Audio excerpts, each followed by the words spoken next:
warahmatullahi wabarakatuh. Pada kesempatan kali ini, saya akan menjelaskan materi bab 1 tentang pengenalan ilmu kimia. Apa itu ilmu kimia? Sebelum kita mengenal apa itu ilmu kimia, maka kita mempelajari dulu apa itu materi. Materi ada di sekeliling kita, ya. Perhatikan gambar di bawah ini, ada seseorang beraktivitas olahraga menggunakan sepeda. Materi apa saja yang ada di dalam gambar tersebut, ya? Jadi yang pertama udara, ya. Terus pakaian yang dipakai oleh orang yang olahraga itu terbuat dari bahan serat sintetis atau yang disebut polimer. Terus selanjutnya metabolisme tubuh dari aktivitas orang yang berolahraga ini. Selanjutnya kendaraan yang dipakai yaitu sepeda, itu merupakan gabungan logam dan polimer.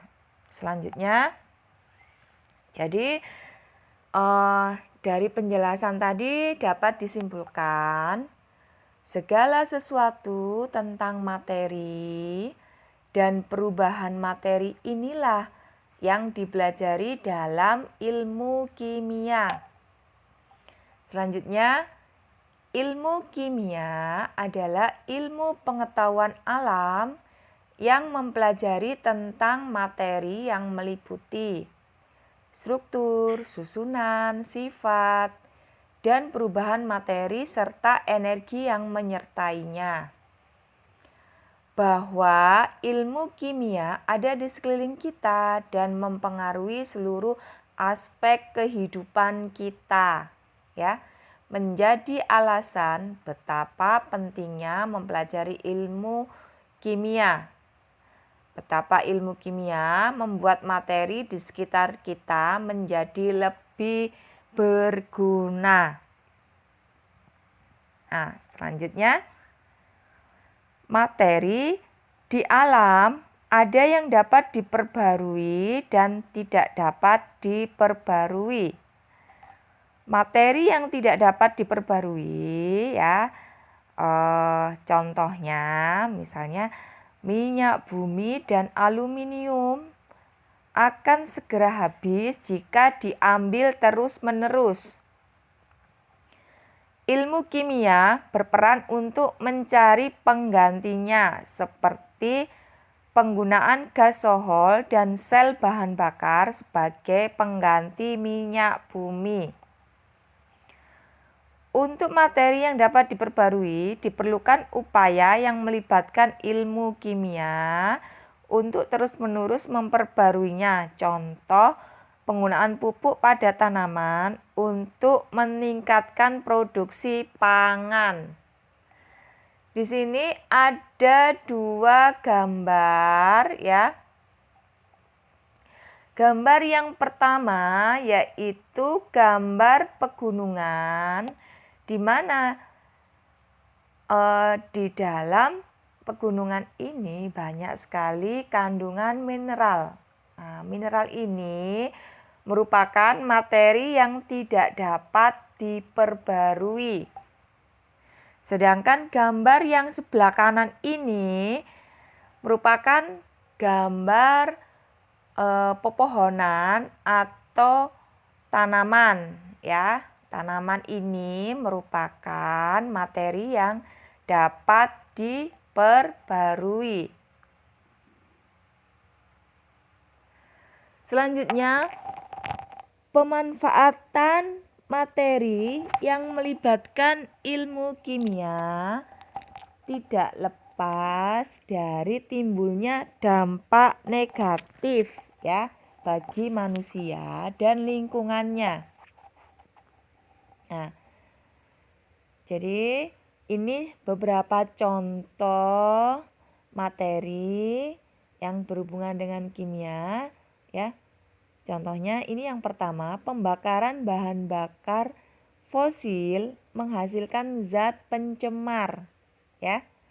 Terus gambar yang kedua, ini merupakan freon pada AC dan lemari es dapat menyebabkan penipisan lapisan ozon. Terus selanjutnya, di sini ada gambar plastik, ya.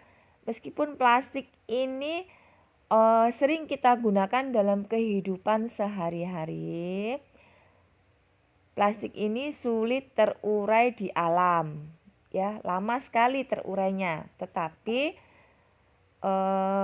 untuk zaman modern ini sudah banyak plastik-plastik yang terbuat dari bahan yang mudah terurai oleh mikroorganisme.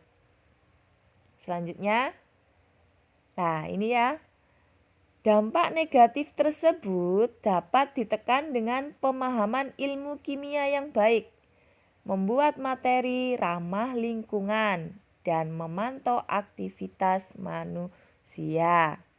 Ya. Nah, ini di sini ada 2 gambar.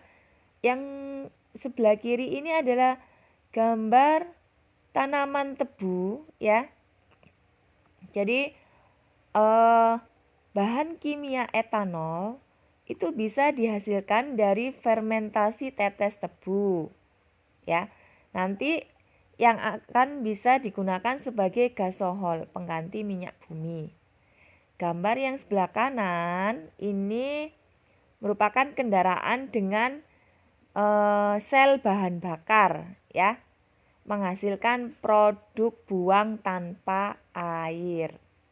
Nah, ya. Jadi ini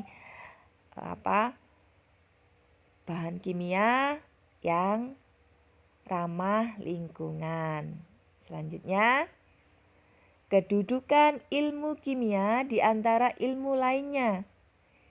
Kimia ini ilmu yang sangat istimewa, ya anak-anak.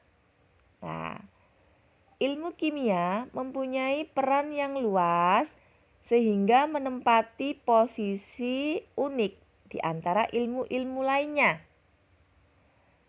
Keterkaitan ilmu kimia dengan ilmu lainnya telah melahirkan beberapa cabang dalam ilmu kimia. Jadi kimia itu ada beberapa cabang ilmu. Di sini misalnya biokimia, itu gabungan biologi dan kimia. Kimia fisika itu gabungan dari ilmu kimia dan fisika. Termokimia itu kimia yang mempelajari tentang suhu. Elektrokimia itu ilmu kimia yang mempelajari tentang listrik, ya. Serta kimia nuklir. Nah, ini kalau digambarkan dalam bentuk bagan seperti ini ya anak-anak. Oke.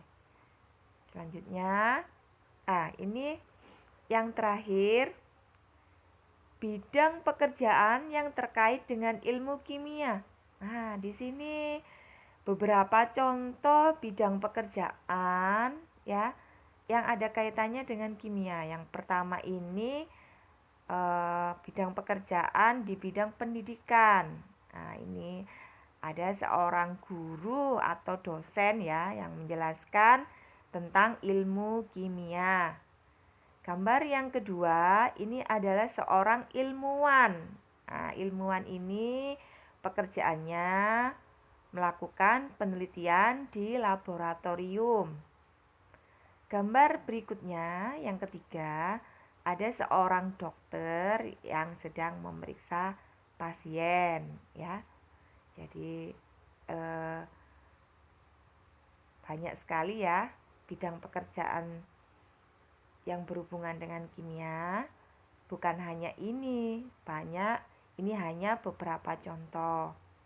Terus yang terakhir, ini ada seseorang yang bekerja di sebuah perusahaan farmasi atau obat-obatan, ya. siapa yang tertarik dengan ilmu kimia, mungkin nanti bisa bercita-cita menjadi salah satu contoh yang ada di gambar berikut ini ya. Jika ada pertanyaan, nanti bisa ditanyakan ke saya. Demikian saya akhiri penjelasan tentang ilmu kimia ini. Semoga bermanfaat. Saya ucapkan terima kasih. Wassalamualaikum warahmatullahi wabarakatuh.